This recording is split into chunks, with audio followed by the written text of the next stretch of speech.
I'm Megan, and at 42, I've at last discovered contentment in my life.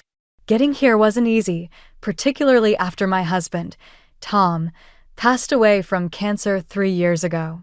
Even after 15 years of dating, there are still mornings when I find myself longing for his side of the bed. Tom left me everything, including our large suburban home and around $700,000 in investments and money. Even if it seems like a lot, I would give anything to get him back. I have, nevertheless, established a decent life for myself.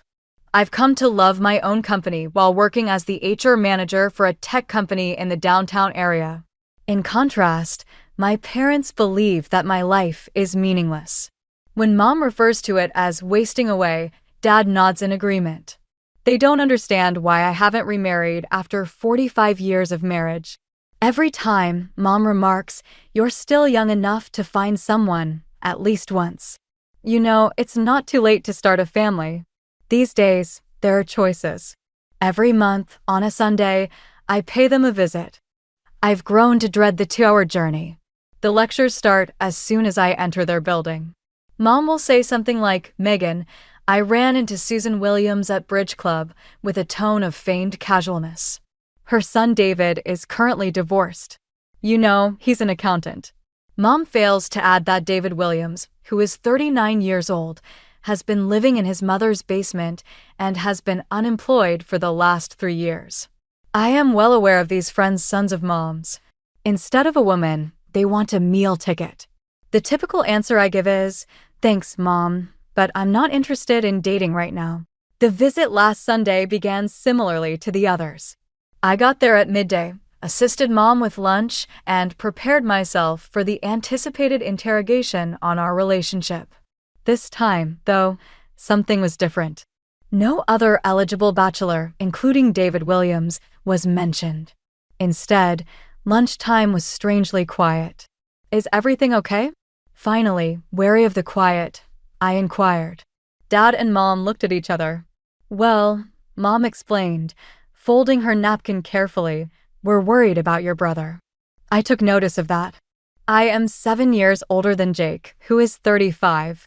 Jake, in contrast to me, had married Vanessa 3 years prior, following the conventional route. Vanessa was loved by my parents from the beginning. She was courteous, attractive, and most of all, she desired a large family. "What about Jake?" I inquired. "He lost his job," Dad said. "The company downsized, and he was one of the first to go. And now he and Vanessa can't afford their rent. They're going to be evicted at the end of the month." I nodded slowly, already sensing where this conversation was headed. "They need a place to stay," Mom added, her tone shifting from concern to demanding. "Just until Jake finds another job and they save enough for a new apartment." I sighed. "Jake's a bit chaotic, Mom. You know that. And I'm used to living alone." "He's your brother," Mom said sharply. "Family helps family. And Vanessa is such a lovely girl, she'll help around the house. They won't be any trouble." I doubted that. Jake had always been the golden child, but he was also impulsive and disorganized. Even as a kid, his room looked like a tornado had hit it. And while Vanessa seemed nice enough from our limited interactions at family gatherings, I didn't know her well. "How long would they need to stay?" I asked. "Just a few months," Mom insisted. 3 at most. "Jake has some promising leads already." I doubted that too. The pharmaceutical industry had been laying people off left and right. "Please, Megan." Mom reached across the table and grabbed my hand. "We'd take them in ourselves, but you know our place is too small." Their 2-bedroom condo was indeed too small for 4 adults, and my house did have plenty of space. After an hour of guilt trips and promises that Jake and Vanessa would be perfect house guests, I reluctantly agreed. "Fine. They can stay with me temporarily, but we need to set some ground rules." Mom's face lit up with relief. "Oh, thank you, sweetheart. Jake will be so grateful. I'll call him right now." As Mom rushed to the phone, Dad patted my shoulder. "That's my girl. Jake's lucky to have a sister like you." I smiled weakly, already regretting my decision. But how bad could it be? A few months with my brother and his wife. I could handle that, right?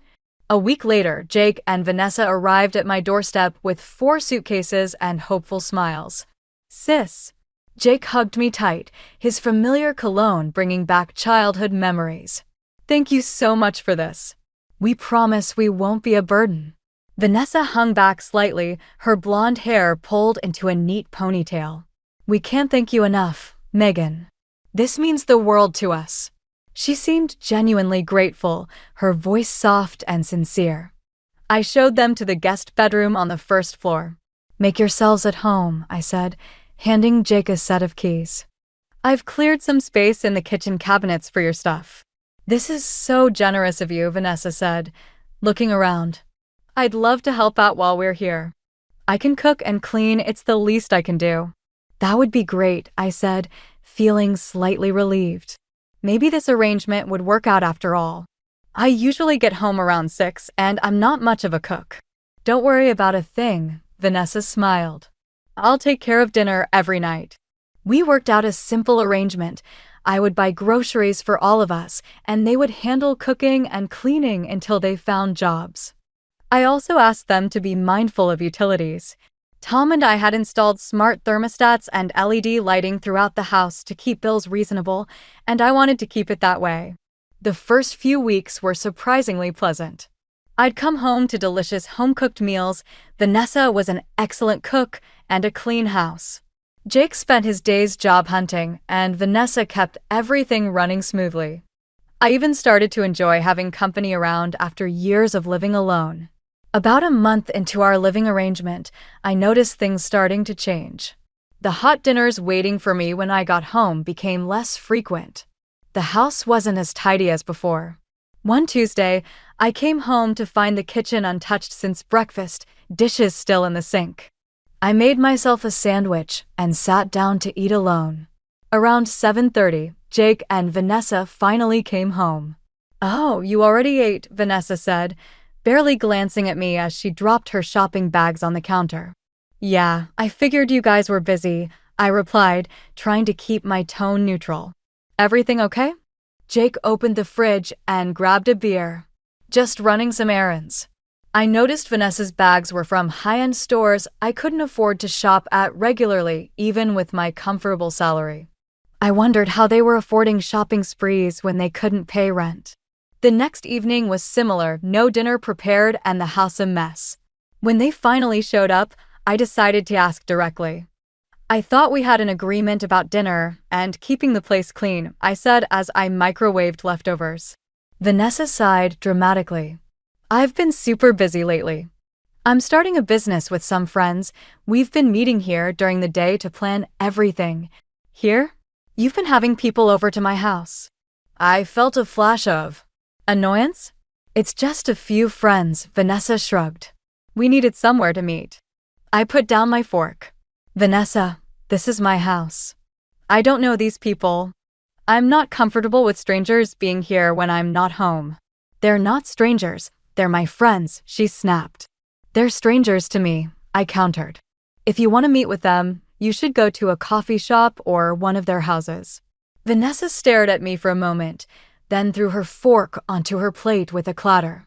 She pushed back from the table and stormed off to their bedroom. Jake glared at me. Way to go, sis. She's trying to build something here. Jake, I'm not trying to be difficult, but he didn't wait for me to finish. He just got up and followed his wife. After that night, the atmosphere in the house changed completely. Vanessa stopped acknowledging me altogether. No, good morning. No, how was your day? Nothing. She also stopped cooking for me entirely. I'd come home to find evidence that they'd eaten takeout containers or dirty pans, but nothing left for me. I went back to preparing my own meals, just as I had before they moved in. 2 months into their stay, I was beginning to feel like a stranger in my own home. One evening, I found them sprawled on my living room couch, watching TV and sharing a large pizza. They didn't offer me any. I decided it was time for another conversation. Hey guys, quick question. How's the job hunt going? Jake barely looked away from the TV. Oh, making progress. What does that mean? I pressed. He shrugged. I've had a few interviews. Nothing solid yet. Vanessa didn't even pretend to acknowledge me. It's been 2 months. I reminded them. When you moved in, we talked about this being temporary. We'll let you know when we have news, Jake said dismissively, turning back to the TV. The following Sunday, I drove to my parents' house for our monthly visit. Jake and Vanessa had declined to join me. I was actually relieved. I needed to talk to my parents alone. When I arrived, Mom hugged me tightly. How's everything going with Jake and Vanessa? That's what I wanted to talk to you about, I started. Before I could continue, Mom launched into her concerns. Jake says you've been pressuring them about finding jobs. He says you treat them like they're taking advantage of you. I was stunned. What? I barely mentioned it. I just asked how the search was going. He says you're making them feel unwelcome, Dad added. That's not like you, Megan. They promised to help around the house, and Vanessa stopped doing that weeks ago, I explained. And she's been inviting people over without asking me. Mom shook her head. They're going through a difficult time, Megan. You need to be more understanding. Understanding? They're living in my house rent-free, and I'm buying all their food. I could feel my frustration building. They're family, Dad said firmly. Family supports each other. I realized there was no point arguing. My parents had already decided I was in the wrong. I changed the subject, and we had an uncomfortable dinner before I headed home. As I pulled into my driveway, I noticed an unfamiliar car parked in my spot. Confused, I parked on the street and went inside. The moment I opened the door, I saw several large suitcases in the hallway. Voices came from the living room, more than just Jake and Vanessa's. I walked in to find an older couple sitting on my couch. I recognized them as Vanessa's parents, Robert and Linda, though we'd only met a few times at family gatherings. Everyone fell silent when I entered. Megan, Jake said with forced enthusiasm. Look who's visiting. I pasted on a smile. Hello, Robert. Linda, nice to see you. Linda nodded stiffly. Megan, Jake, can I talk to you for a minute? I kept my voice pleasant, though inside I was seething. Jake followed me upstairs to my home office. What's going on? I asked once the door was closed. Why are Vanessa's parents here with suitcases? Jake ran a hand through his hair nervously. They're just visiting for a week. They're on their way to Arizona to see Vanessa's brother. And you didn't think to ask me before inviting them to stay in my house? I could hear my voice rising. Please, Megan, Jake begged. It's just for a week. They'll be gone before you know it. I took a deep breath. This is exactly what I was talking about, Jake. This is my house. You can't just invite people to stay here without asking me. I know. I'm sorry, he said. But they're already here. What do you want me to do? Send them to a hotel? I stared at Jake's pleading face and felt myself caving again. Fine. 1 week. But that's it? Jake's face lit up. Thanks, sis. You're the best. As we went back downstairs, I noticed Vanessa had made dinner. Suddenly, she was being helpful again, now that her parents were here. We all sat down for dinner, and I tried to be polite despite my irritation. So Megan, Linda, Vanessa's mother, began, "This is quite a lovely home. How many bedrooms did you say it has?" 4, I replied between bites. And you live here all alone? Robert, her father, asked. Yes. Tom left me everything when he passed. I didn't like discussing my finances with people I barely knew. Such a large house for just one person, Linda remarked. How do you manage the upkeep? I manage fine, I said shortly. Linda exchanged a look with Robert. You know, if I had a house this size, I'd probably sell it. Too much space for one person, and the money could help other family members. I nearly choked on my water. Excuse me. I mean, you could sell this place, give half to your brother so he and Vanessa could buy their own home, and you could get something more appropriate for your situation. The audacity left me speechless for a moment. Jake looked uncomfortable, staring at his plate. When you have a house like this of your own, I finally said to Linda, keeping my voice level, you're welcome to sell it and give the money to your children. This is my home, and I have no plans to sell it. An awkward silence fell over the table.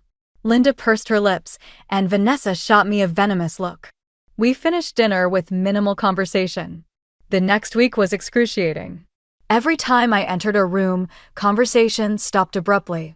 Linda and Robert asked invasive questions about my finances, my job, and my personal life. They treated my home like a hotel, leaving wet towels on the bathroom floor and dishes in the sink. I counted down the days until they would leave. Friday couldn't come fast enough. When Friday finally arrived, I felt a weight lifting from my shoulders as I drove home from work.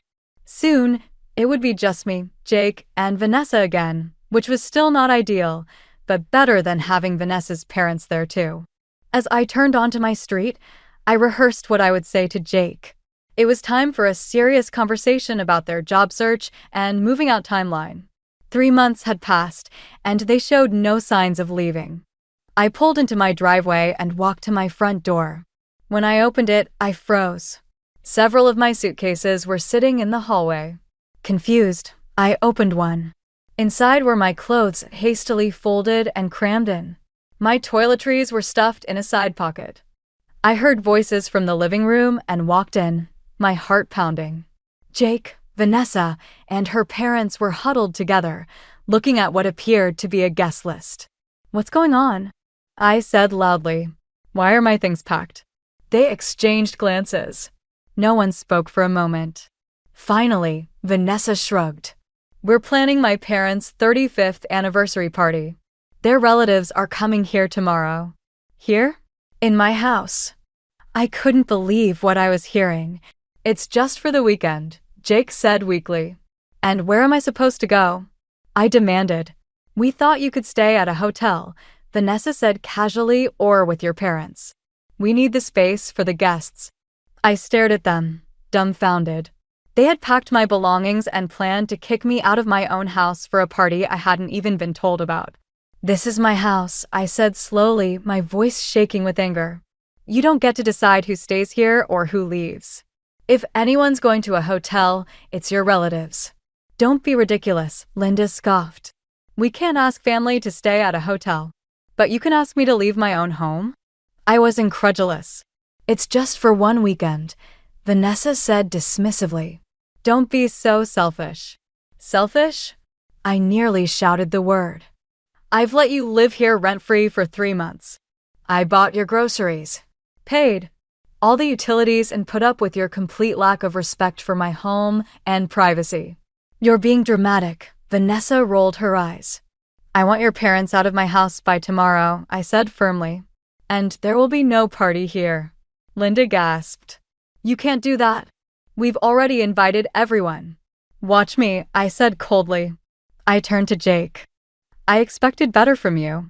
Jake at least had the decency to look ashamed, but he said nothing in my defense. I went upstairs to my bedroom, slammed the door, and called my mother. My hands were shaking so badly I could barely dial. "Mom," I said when she answered, "Jake and Vanessa are trying to throw me out of my own house for the weekend so Vanessa's parents can have an anniversary party here." There was a pause. "Jake mentioned something about a small gathering," she said carefully. "You knew about this?" I couldn't believe it. "Well, yes. It seemed reasonable to me. It's just for one weekend, Megan." I felt like I'd been slapped. "It's my house, Mom. They didn't even ask me." "Family helps family," she repeated her familiar refrain. "Why don't you stay with us for the weekend? It would give you a break from all the tension." In that moment, I realized my parents were complicit in this whole situation. They had known all along and approved of Jake and Vanessa's behavior. "I have to go," I said and hung up. I sat on my bed, trying to process what was happening. My own family was trying to take over my home, and my parents were supporting them. I felt betrayed and angry, but mostly, I felt determined. I woke up early Saturday morning with a clear head and a plan. I listened carefully and heard nothing. The house was silent. I checked my phone. 7:15 a.m. perfect. I peeked out my bedroom door. The hallway was empty. I tiptoed downstairs and confirmed what I'd hoped. Jake, Vanessa, and her parents had gone shopping for party supplies. This was my chance. Last night, after our confrontation, I'd pretended to give in. I went downstairs, put on a fake smile, and told them they were right. I was being selfish. I should let them have their party. My mother had called back, and I told her I'd be staying with them for the weekend after all. Jake looked relieved. Vanessa seemed smug, and her parents were triumphant. They believed they'd won. Little did they know.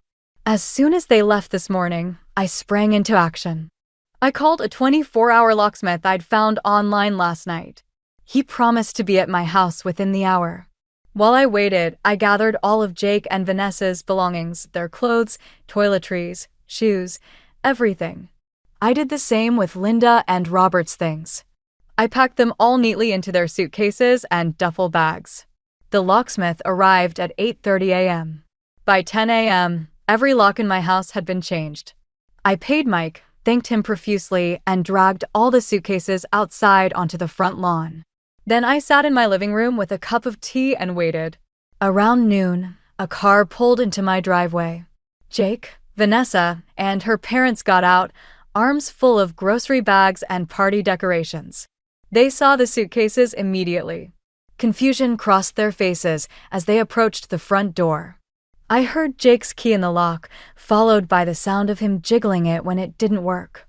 Then came the knocking. "Megan, the key isn't working," Jake called through the door. I walked to the door but didn't open it. That's because I changed the locks. There was a stunned silence. Then Vanessa's voice. "What?" "Open the door right now." "No," I said firmly. "I want all of you off my property. You can't do this."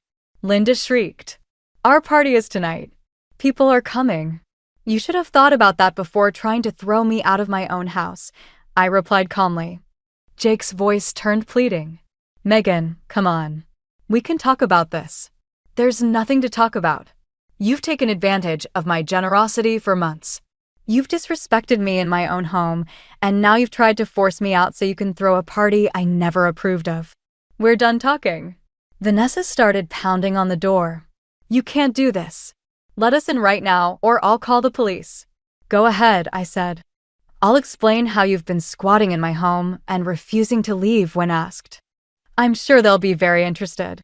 Jake tried a different approach. "Sis, please. Where are we supposed to go?